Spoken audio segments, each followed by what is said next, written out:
자, 오늘 받고자 하는 말씀은 이 제목이 포위된 아람 군대 이렇게 됐는데, 이 이스라엘의 승리, 포위된 아람 군대와 이스라엘의 승리, 이런 말씀이 되겠습니다.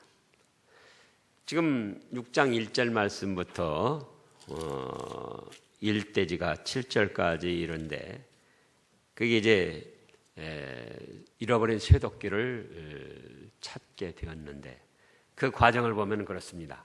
자, 엘리사에게 하나님의 역사가 많이 나타나니까 이제 그 많은 사람들이, 제자들이 찾아와서 엘리사가 있는 곳에서 함께 하기가 어려웠습니다.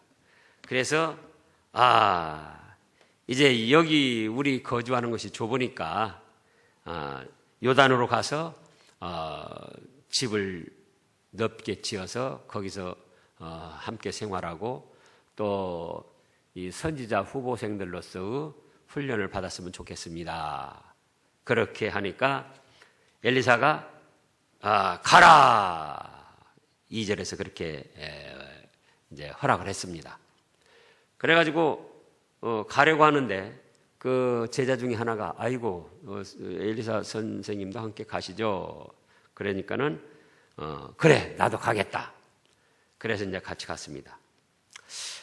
가서 요단에 이르러서 나무를 베서 이제 집을 지을 그런 제목을 준비하고 있는데, 도끼로 나무를 찍다가 그 도끼가 손에서 벗어나가지고 그 옆에 웅덩이, 저수지가 있는데 그 웅덩이에 빠져버렸습니다. 그러니까는 그 웅덩이의 내용도 모르고 지금 요단으로 다른 곳으로 가서 그 나무를 찍어 베다가 그 웅덩이에 빠졌기 때문에, 예를 들어서 웅덩이가 그 물 깊이가 얼마나 되는지, 또 어디쯤에 빠졌는지, 어디 떨어지는 것은 봤지만은 물에 떨어지면서 그 자리로 떨어지는 게 아닙니다. 또 이렇게 물의 마찰을 통해서 빙빙 돌면서 어디로 떨어졌는지 그거 알 수도 없고, 또 수영도 제대로 하는 사람이 없고, 그래가지고는 그 쇠도끼를 쓰던 사람이 아주 근심 걱정을 하는 거예요. 아이고, 이건 내 것도 아니고 빌려온 건데 이걸 어떻게 하면 좋습니까? 그러니까 6절에서 엘리사가 어디쯤 빠졌냐? 저기쯤 빠졌습니다.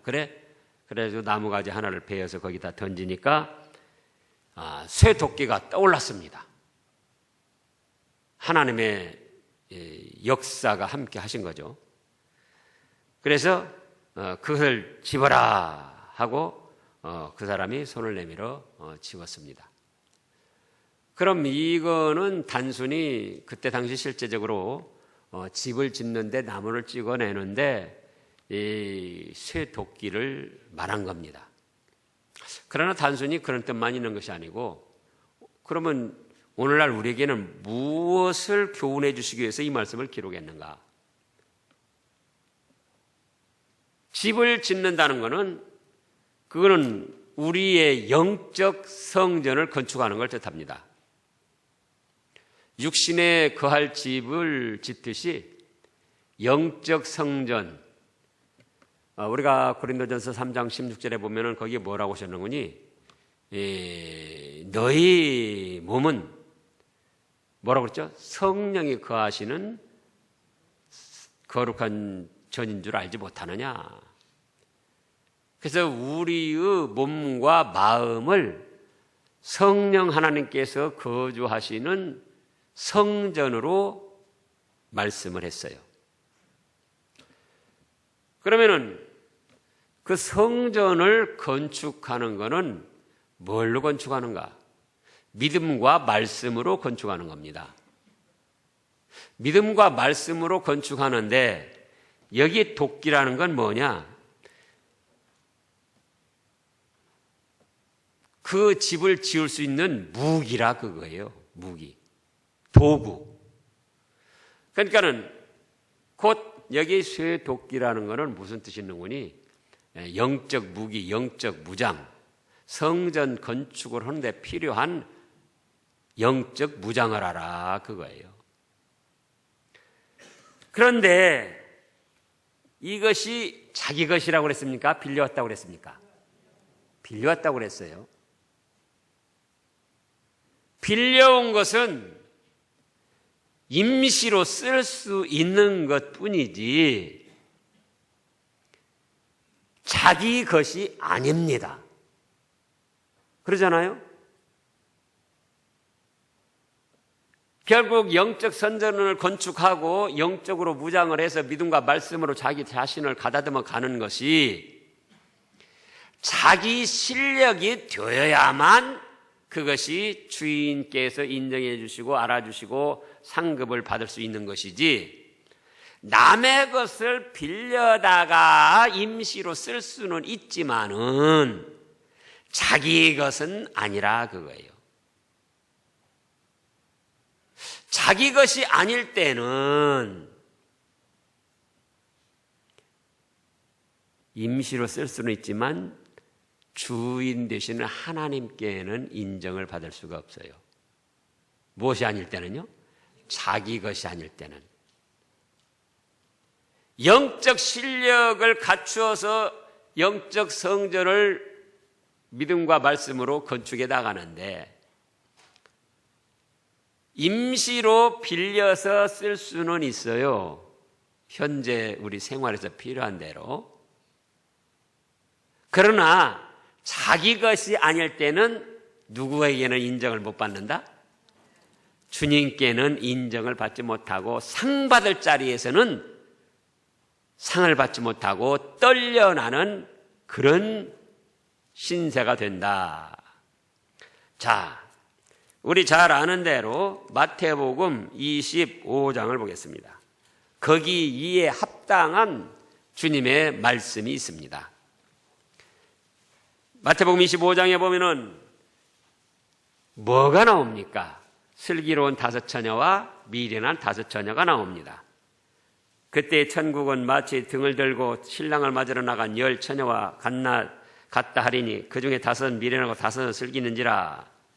미련한 자들은 등을 가지되 기름은 가지지 아니하고 슬기 있는 자들은 그릇에 기름을 담아 등과 함께 가져갔더니 신랑이 더디움으로 다 졸며 잘새 밤중에 소리가 나되 보라 신랑이로다 맞으러 나와라 하니까는 7절에 이에 그 처녀들 슬기로운 5 처녀 미련한 5 처녀들이 다 벌떡 일어나가지고 등을 준비하는데 8절에 미련한 자들이 슬기 있는 자들에게 이르되 뭐라고 합니까? 우리 등불이 꺼져가니 너희 기름을 좀 나눠달라 하니까 9절에 뭐라고 합니까? 슬기 있는 자들이 대답하여 이르되 우리가 너희와 쓰기에 다 부족할까 하노라. 차라리 파는 자들에게 가서 너희에게 쓸 것을 사라 하니 그들이 사러 간 사이에 신랑이 오므로 준비하였던 자들은 함께 혼인잔치에 들어가고 문은 닫힌지라. 그 후에 남은 처녀들이 와서 이르되 주여 주여 우리에게 열어주소서. 대답하여 이르되 진실로 너희에게 이르노니 내가 너희를 알지 못하노라 하였느니라. 13절 그런즉 깨어있으라. 너희는 그날과 그때를 알지 못하느니라. 바로 이것도 영적 성전을 건축한 가운데 이루어지는 일이고 믿음과 말씀으로 자기 자신을 가다듬고 무장해 나가는 것을 뜻하는 거예요. 근데 평소에는 신랑 되시는 예수님이 오시지 않을 때는 모자란 것 조금씩 빌려서 쓸 수도 있다 그거예요. 근데 막상 예수님이 재림하시고 또 예수님 앞에 우리가 서게 될 때 그때는 빌려서 쓸 수는 없다 그거예요. 우리가 현재 생활할 때는 다른 사람이 전한 어떤 예를 들어서 좋은 설교, 좋은 말씀들 그거를 빌려다가 자기 것인 것처럼 지식적으로 써먹을 수가 있어요. 목사들도 마찬가지입니다. 방송에 TV에 내놓으라는 유명한 사람들 설교하는 것 또 그 책 보고 임시로 빌려다가 설교는 할 수가 있어요. 그러나 그건 자기 실력이 되는 건 아니에요. 모든 성도들도 마찬가지입니다. 목사가 설교할 때 또는 어떤 좋은 책에서 봤을 때 신앙의 서적을 보고 또 다른 데 TV에서가 또 뭐 이렇게 방송으로도 좋은 말씀들 들었을 때 그걸 자기가 아 좋구나 하고 오늘 지난번에 그런 말씀이 나왔고 장로님 기도 중에 저장 자기가 임시로 쓰기 위해서 저장을 할 수가 있어요. 그러나 그래서 임시방편으로 사는 동안 누구에게 그럴듯하게 전하기도 하고 사용도 하지만은 자기 실력이 아니면은 주님 앞에는 인정받을 수 없다 그거예요. 그럼 자기 실력으로 쌓으려면 자기의 영적 성전의 건축이 되도록 하려면 어떻게 되는가? 그것이 중요해요. 말씀을 붙들고 믿음으로 순종해야 됩니다. 순종하지 않으면 그건 지식이요 남의 것 빌려다가 저장해 놓고 필요한 대로 그런 듯하게 사용하는 것 뿐이지 실제 주님 앞에나 우리가 하늘나라에 갔을 때는 전혀 그거는 인정받을 수 없는 거예요. 야, 너가 그 말씀 붙들고 순종한 것은 없이 남의 것 아쉬운 대로 살짝 빌려다가 쓰고 그럴듯하니 포장해서 마치 네 것인 양 그렇게 했지만 너 그게 네 것이냐? 내 것이냐? 그게 네 것이냐? 무엇만이 자기의 실력이 되는 거니? 그 말씀을 붙들고 평소 생활에서 믿음으로 순종할 때만 그것이 자기의 실력이 된다 그거예요. 지금도 우리 표만 해도 마찬가지잖아요. 서로 돌아봐 사랑과 선행을 격려하며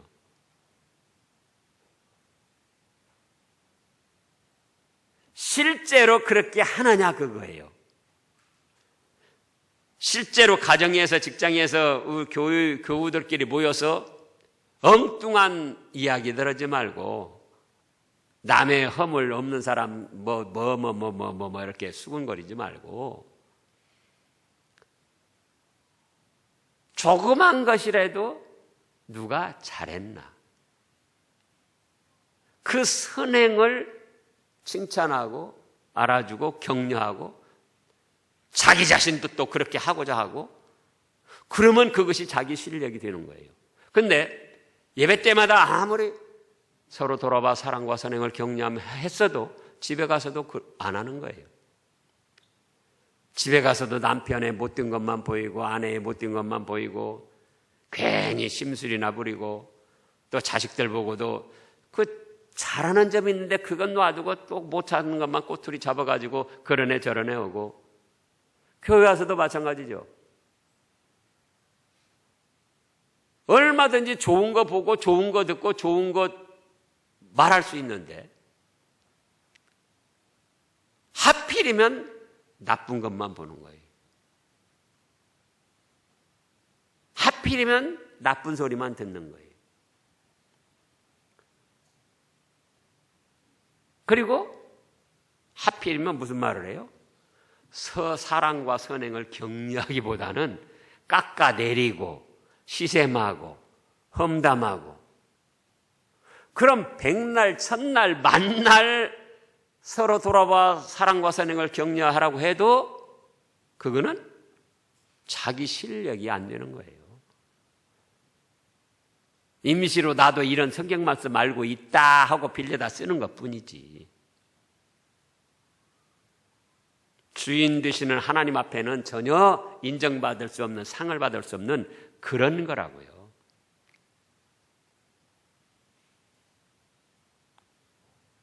주일학교에서도 가르치는 것도 마찬가지입니다.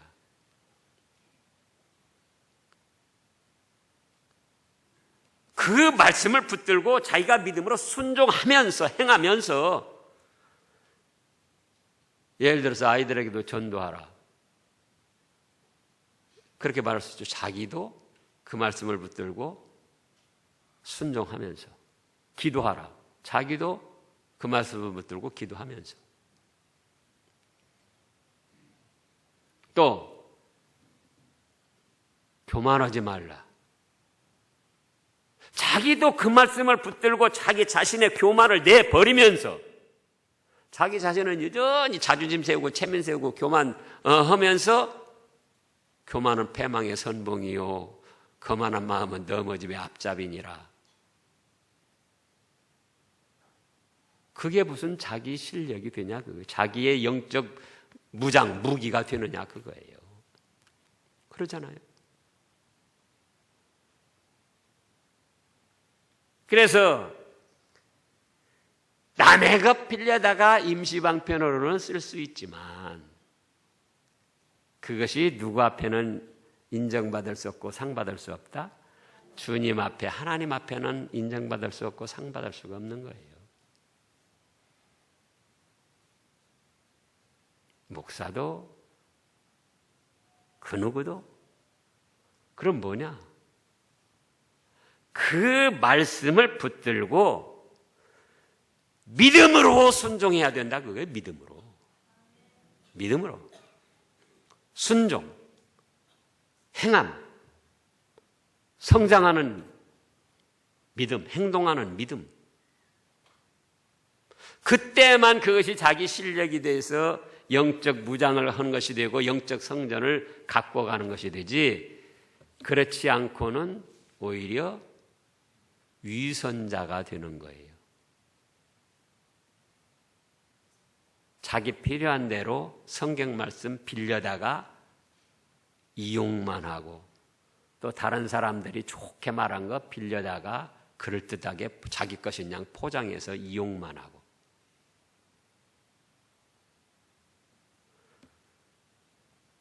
그래서 우리는 이 말씀을 통해서 나도 주님 앞에 섰을 때에 인정받고 상을 받을 수 있는 영적 무장, 영적 성전을 건축해 나가야 된다. 영적 무장을 해야 된다. 근데 그건 뭐다? 그때그때 주시는 말씀을 붙들고 믿음으로 순종해야 된다. 또 서로 돌아봐 사랑과 선행을 격려하며 그 다음에 뭐 했죠? 모이기를 패하는 어떤 사람들의 습관과 같이 하지 말고. 그러면 이 말씀을 우리가 벌써 5월달까지 이제 4월달 말이잖아요. 했으면은 적어도 교회에 예배드리러 올 수 없는 그런 처지에서 이 말씀이 딱 떠올라야지 돼요. 아, 모이기를 패하는 어떤 사람들의 습관과 같이 하지 말라고 그랬다. 그래서 내가 그날이 가까우면 볼수록 모이기를 더욱 힘쓰라고 그랬으니까 더욱 힘써 보자 하고 그 말씀을 붙들고 믿음으로 순종해서 나왔어야 된다. 그러면 그것이 자기 실력이 돼가요. 근데 여전히 모이기를 패하는 어떤 사람들의 습관과 같이 하지 말고, 또 여전히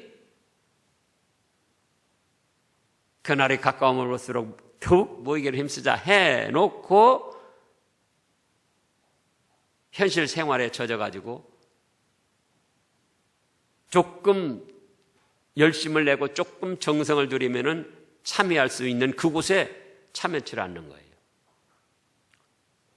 남전도에도 마찬가지입니다. 조금 열심 더 내고 조금 정성 더하면 남전도의 여전도의 모임에 참여할 수 있는데 그걸 안 하는 거예요. 그러면은 역시 아무리 이 말씀을 낭송하고 외운다 할지라도 그것이 무엇은 안 된다? 하나님이 기뻐하시고 상 주실 만한 자기 실력이 되는 건 아니다, 그거예요. 자기 실력이 되는 건 아니다.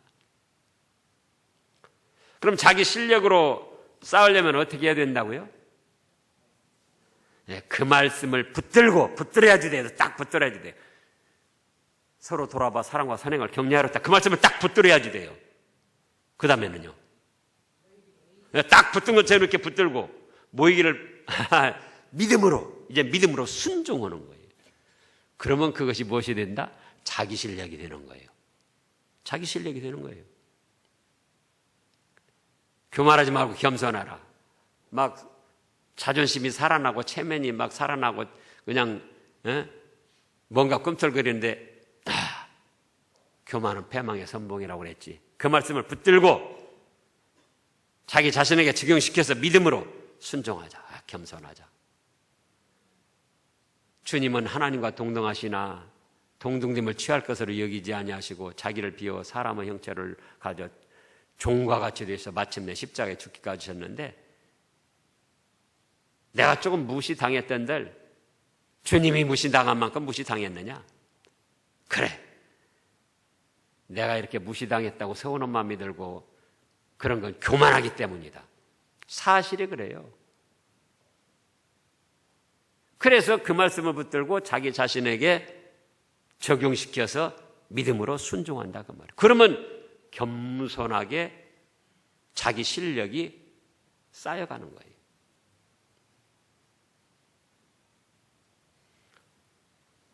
그래서 남의 것 빌려다 임시로 쓸 수는 있지만 그건 자기 실력이 아니다. 하나님이 알아주시고 상을 주시는 것은 무엇이다? 자기 실력을 쌓았을 때다. 욥이 오전에 욥이 그 환난에 대해서 말씀을 받았잖아요. 그거 알지요? 그러나 자기 실력이냐 그거예요. 자기 실력. 조그만 어려움 당해도 조그만 어떤 섭섭한 소리 들어도 욥이가 그 보면은 얼마나 아까 그 부인한테도 심지어는 하나님을 욕하고 죽어버리지 못하려고 그러냐고 그랬잖아요. 또 친구들은 얼마나 조롱했는데요. 그런데도 어떻게 했다고요? 잘 참아냈어요. 그래서 그런 말씀을 붙들고 자기도 무시당하고 조롱받을 때 잘 참아내면 그게 자기 실력이 되는 거예요. 환난, 고통, 어려움 당했을 때 잘 참아내면 그게 또 자기 실력이 되는 거예요. 그 다음에 이제 두 번째로 생각할 것이, 이제 아람 나라 군대가 쳐들어왔는데 어떻게 해서 이겼습니까? 어떻게 해서 이겼죠? 예. 자, 지금 8절부터 보면은, 그때 아람 왕이 이스라엘과 더불어 싸우며 그의 신복들과 의논하여 이르되 우리가 아무데서 진을 치자. 그래서 말하자면 이렇게 거기에다 많은 사람들을 모르게 매복시켜놓고 유인을 해가지고 이스라엘 사람들을 그리 유인해서 거기서 다 이제 때려잡자는 그런 꾀를 지금 전술을 쓴 거예요. 아람 나라 왕이 이스라엘과 싸우면서 신복들과 의논하여 이르기를 우리가 아무데 진을 치고 매복하여 있다가 그리로 데려다가 유인해가지고 이스라엘 사람들을 치자. 그런데 하나님의 사람이 9절에 보니까 이스라엘 왕에게 보내 이르되 왕은 삼가 아무 곳으로 지나가지 마소서 아람 사람이 그곳으로 나오나이다 하는지라. 이스라엘 왕이 하나님의 사람이 자기에게 말하여 경계한 곳으로 사람을 보내 방비하기를 한두 번이 아닌지라. 이러므로 아람 왕의 마음이 불안하여서 여기다 매복해놓고 유인하려고 하면은 또 먼저 알고 그 매복하지 못하게 이스라엘이 방비를 하고 또 그 매복을 안 해 한 그곳으로는 또 지나가질 않는다는 그거예요. 그러니까 한참 전술을 짜가지고 어디다 매복해놓고 유인하려고 그러는데 유인을 안 당하는 거예요. 또 매복을 하려고 그러는데 그 자리에 이스라엘군이 먼저 가서 또 자리를 차지고 있는 거예요. 이것이 한두 번이 아니고 여러 번 하니까 아람 왕의 마음이 불안했습니다. 불안했어요. 그래가지고는 아니 이건 분명히 우리들 가운데 내통하는 스파이가 있다. 그게 누구냐? 그 사람을 잡아내자. 그러니까 12절에 그 신복 중 한 사람이, 아람 왕의 신복 중 한 사람이 뭐라고 합니까? 우리 주 왕이여, 아닙니다. 오직 이스라엘 선지자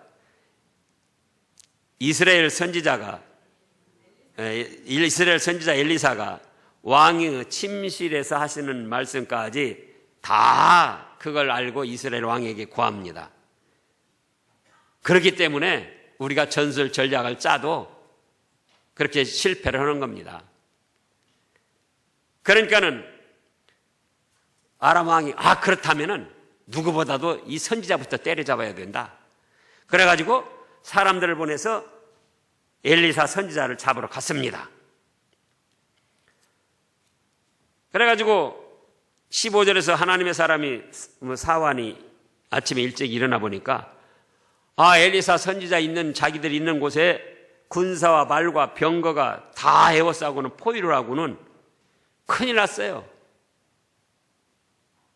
선지자들이 있는 데는 군대도 없잖아요. 군사도. 또 이스라엘 왕하고도 거리가 멀고. 그래서 막 두려워하면서 아이고 주여 어떻게 하면 좋겠습니까? 어떻게 하면 좋겠습니까? 그럽니다. 그러니까 16절에 두려워하지 말라. 우리와 함께한 자가 그들과 함께한 자보다 많다.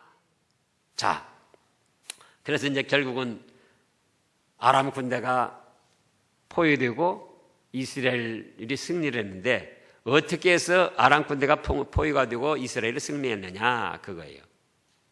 그것이 중요한 거예요. 어떻게 해서 그랬죠? 그러기 전에요. 하나님의 말씀대로 순종을 했어요. 8절에 보면 그때 아람 왕이 이스라엘과 더불어 싸우며 그의 신복들과 의논하여 이르기를 우리가 아무데 진을 치리라 하였더니 9절 읽어보세요. 하나님의 사람이 이스라엘 왕에게 보내어 이르되 왕은 삼가 아무 곳으로 지나가지 마소서. 아람 왕 사람이 그곳으로 나오나이다. 누구 말씀을 순종했다고요? 하나님의 말씀.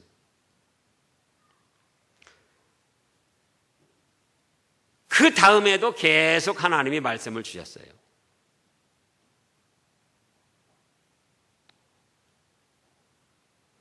두 번째는 하나님의 종의 인도를 잘 받았어요. 예나 지금이나 많은 사람들이 착각을 합니다. 뭘 착각하는가? 하나님이 직접 나타나셔서 자기에게 말씀을 주시기를 원하는 거예요. 그러나 하나님이 직접 나타나셔서 말씀을 주시는 경우는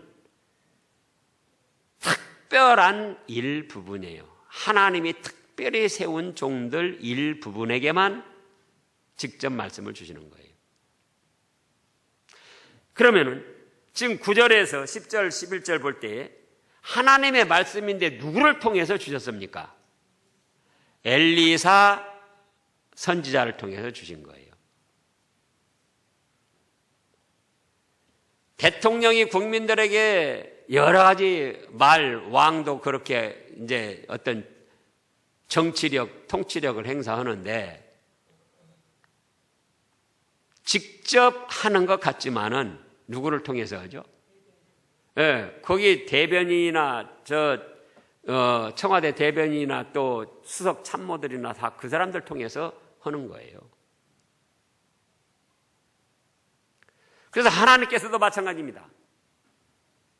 하나님께서도 하나님의 백성을 다스리고 인도하고 또 복받고 상받을 길로 이렇게 역사를 하시는데 직접 나타나셔서 하는 게 아니에요. 누구를 통해서 한다? 세운 종들을 통해서 하시는 겁니다. 그래서 하나님의 말씀인데 하나님이 직접 오시는 게 아니고 세운 종들을 통해서인데 그 인도를 잘 받았어요. 그 인도를. 오늘도 많은 분들이 그렇게 생각해요. 하나님이 직접 나에게 말씀하시면 내가 듣지만 목사를 통해서 말하니까 나는 안 듣는다. 내가 목사보다 더 잘한다.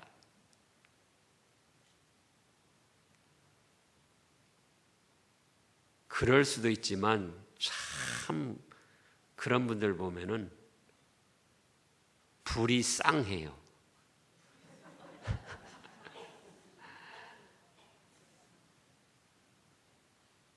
오전에도 뭐라고 그랬죠? 스스로 지혜롭게 여기지 말지니라. 하나님을 경외하는 건 악에서 떠나는 것이다. 얼마나 교만하고 악한 생각입니까? 청와대 대변인이 말하는데 비서들이 다 통해야 저 대통령도 만나는 우리나라 자기 대통령이지만 비서진이나 대변인 통하지 않고 내가 직접 만나서 얘기하겠다. 그게 통합니까?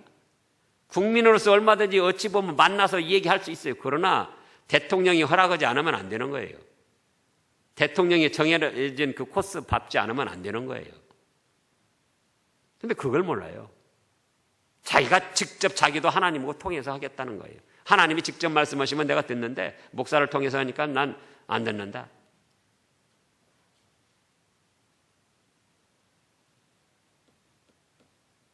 근데 여기 보라고요. 지금 누가 이 말을 들었습니까? 이스라엘의 왕이에요, 왕. 누가 더 권세가 있고 누가 더 많은 사람을 거느리고 있고 누가 더 능력이 있냐 그거예요. 누가 더 있죠? 왕. 그런데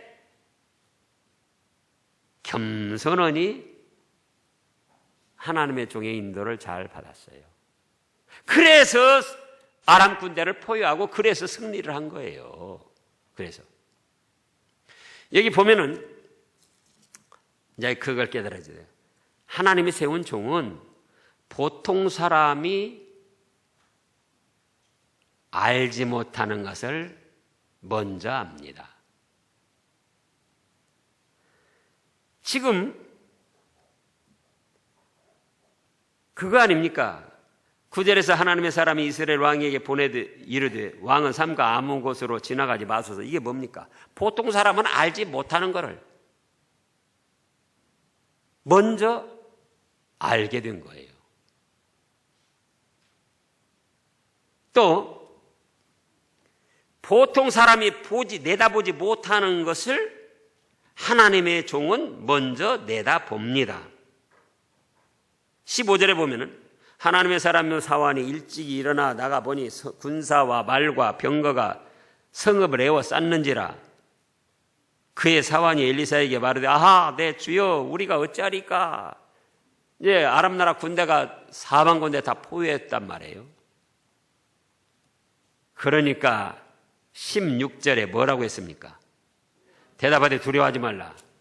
우리와 함께한 자가 그들과 함께한 자보다 더 많다. 이 지금 엘리사의 사환 선지자 게하시 다른 데 보면 게하시인데 또 게하시 말고 어쨌든 그 사환은 하나님 섬깁니까 안 섬깁니까? 하나님 섬기고 하나님께 기도할 수 있습니까 없습니까? 기도할 수 있어요. 그렇달지라도 하나님의 종이 보는 것을 보지 못하는 거예요. 엘리사는 뭘 봤습니까? 천군 천사가 내려와서 지금 이스라엘 백성들 또 자기 진영을 호위하고 있는 거 그걸 본 거예요.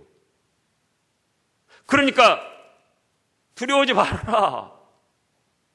우리와 함께한 자가 저희와 함께한 자보다 많다.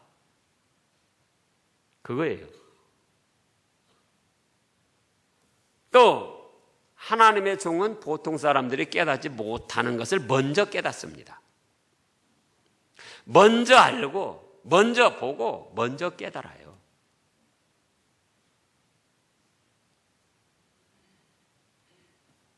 아모스 3장 구약 1200 77쪽쯤이에요. 구약 1277쪽쯤이에요. 아모스 3장 7절 말씀입니다. 1277쪽쯤에 아모스 3장 7절. 다 같이요. 주 여호와께서는 자기의 비밀을 그 종 선지자들에게 보이지 아니하시고는 결코 행하심이 없느니라. 그러니까 하나님의 종들이 때로는 현실에 맞지 않는 이상적인 말만 할 때도 있어요. 현실에서 어떻게 거짓말 않고 사냐, 예를 들자면. 또 현실에서 어떻게 주일을 날마다 거룩히 지키냐. 또 믿지 않는 가족들 그 틈바구니에서 어떻게 우상 섬기지 않고 사느냐. 그 외에도 여러 가지 현실적으로 보면 이상적인 것은 되지만 현실적으로 안 맞는 말씀들을 전할 때가 있어요. 근데 왜 그러느냐? 보통 성도들이 보지 못하는 걸 먼저 보고 알지 못하는 걸 먼저 알고 깨닫지 못하는 걸 먼저 깨닫기 때문에 하나님의 뜻이 그렇게 전개될 것이기 때문에 그래서 현실 생활에서는 동떨어지고 안 맞는 것 같아도 하나님의 말씀을 전하다 보니까 그렇게 할 수밖에 없는 거예요. 근데 현실에는 안 맞는 거, 목사님은 자기는 목사니까 저렇게 말하지만은 우리 현실을 몰라도 너무나 몰라. 몰라서 그런 게 아닙니다. 알지 못하는 걸 먼저 알고 보지 못하는 걸 먼저 보고 깨닫지 못하는 걸 먼저 깨닫는다. 그래서 아람 왕의 군대가 많은 군대가 쳐들어왔지만은 이스라엘 왕이면서도 엘리사를 통한 하나님의 말씀을 겸손하게 잘 듣고 순종했더니 피도 안 흘리고 싸우지도 않고 아람 나라 군대를 사로잡을 수가 있었던 거예요. 그래서 대승리를 거두게 된 겁니다. 오늘날도 오전에서 하나님에게는